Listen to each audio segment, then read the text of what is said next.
There's been a lot of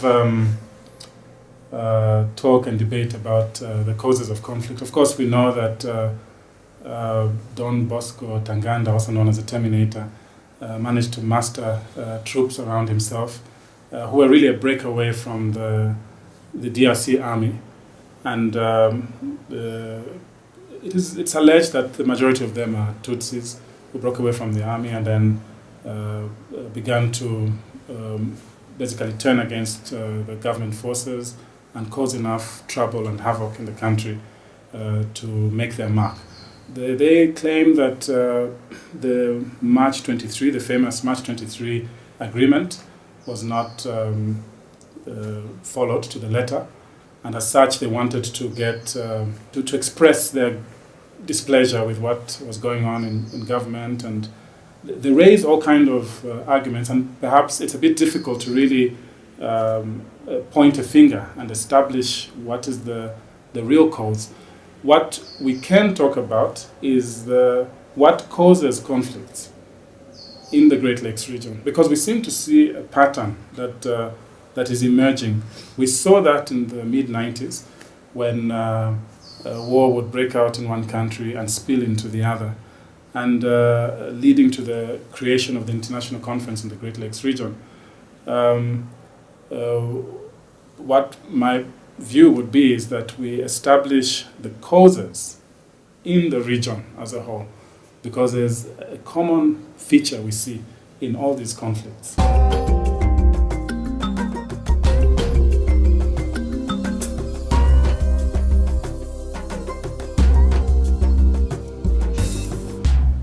Well, there's been some progress in terms of addressing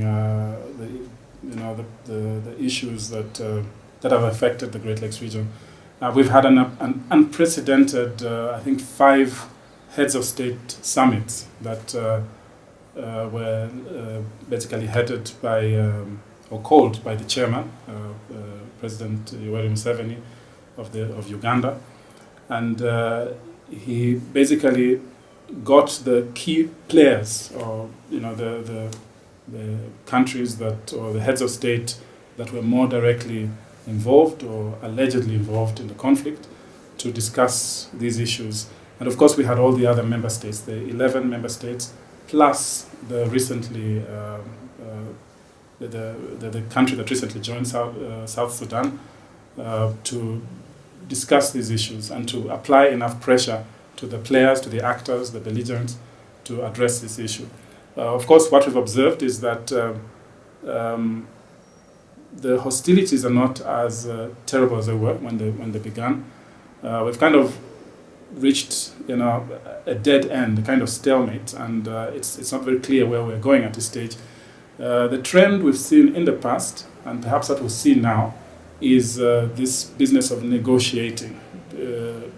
Government with the rebel movements and seeking to resolve the problem.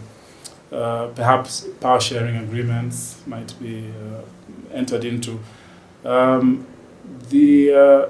What is of grave concern really is the fact that in the past we saw a scenario where maybe because of the ethnic issues, when the borders were being drawn in Africa, or in the region, in the Great Lakes region in particular, it's people who sat many miles away and drew the borders. And in some cases, a village headman would have his subjects in 2 different countries. And so what happens is that when trouble brews or breaks out in one country, the likelihood of members of a particular ethnic group to join in the conflict is very high. So that sometimes it goes beyond just the fact that there are people fighting for resources. There's also this issue of ownership. Someone feels, this is my war as well. This is my conflict. It's my kith and kin, or my own people who are affected by this conflict, and I will join in. So sometimes it does get quite complicated, because if you have a population of a particular ethnic group, say in 3 countries, what are the chances that one will not join the conflict or begin the conflict in his country? the other problem, of course, is what I'd call the overriding principle in the Great Lakes region is that the absence of war does not necessarily imply the presence of peace. And I think I would say that's what crowns everything, or is the crust of the whole thing. The fact that a particular country is not at war, people are not shooting at each other, does not mean that there is peace in that country. And sometimes that's where the problem begins, because the fact that everyone is at peace and sharing things together may give the impression that things are fine, until something sparks trouble, and you're amazed at how so many people get involved in the conflict.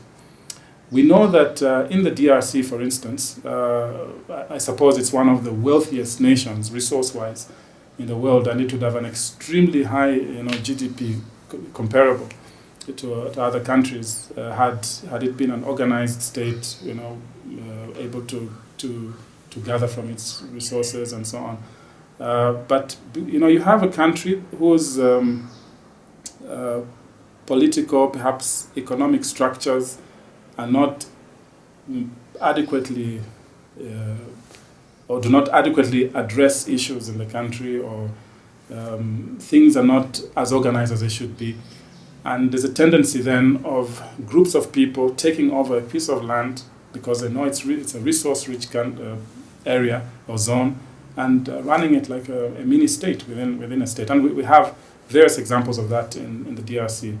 And once one group feels they have been marginalized or cut out from the cake, they're not eating from it, there's always this thing, trouble begins to build in such an environment.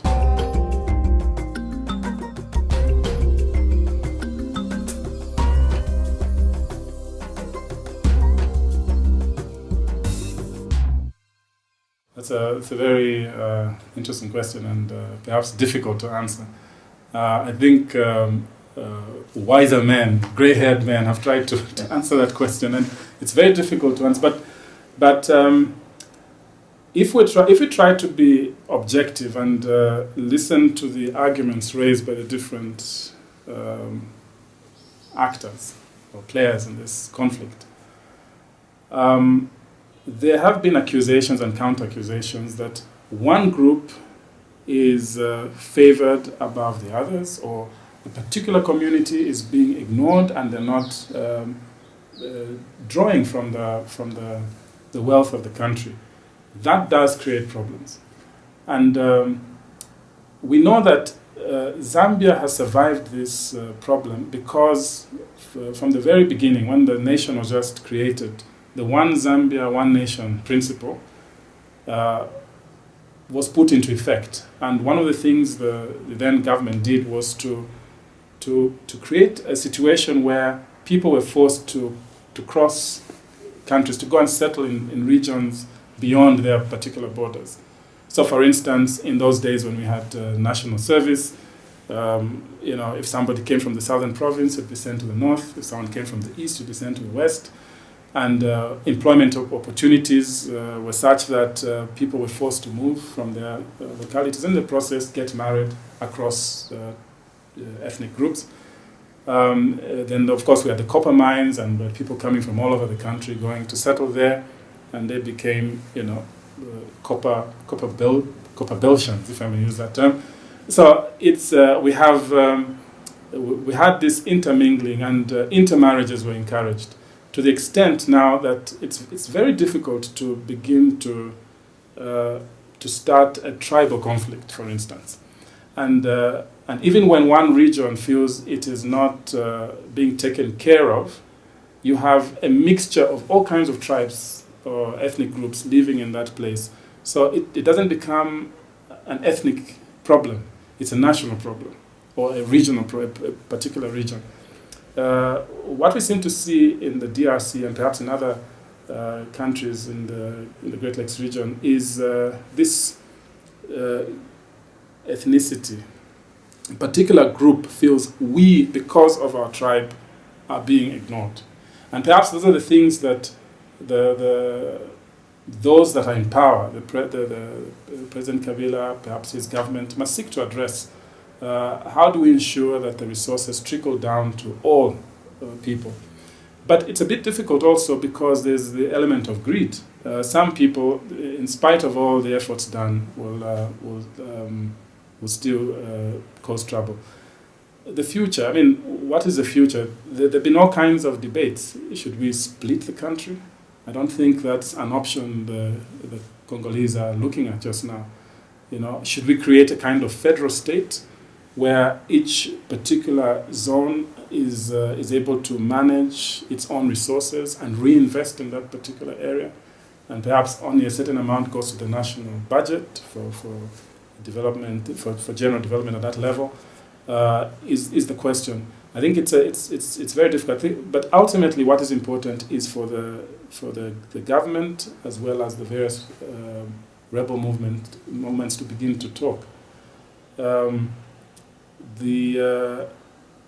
In some cases, yes, the force of war, the mighty hand of government can resolve these issues, get rid of the rebels, and that's it. But there's always this thing that will continue brewing in the background, and it's always likely trouble will spring. But I think what is key is to get the various groups to talk and get other member states of the Great Lakes region to facilitate that process. It's being done now, but I think there's a little more effort required. There's also the problem of resources. It's not, I think, not all the member states have put in as much as they could into the DRC conflict. We could do more, but I know, of course, putting in money into DRC is something that ultimately perhaps government, parliament, and all the stakeholders must agree upon.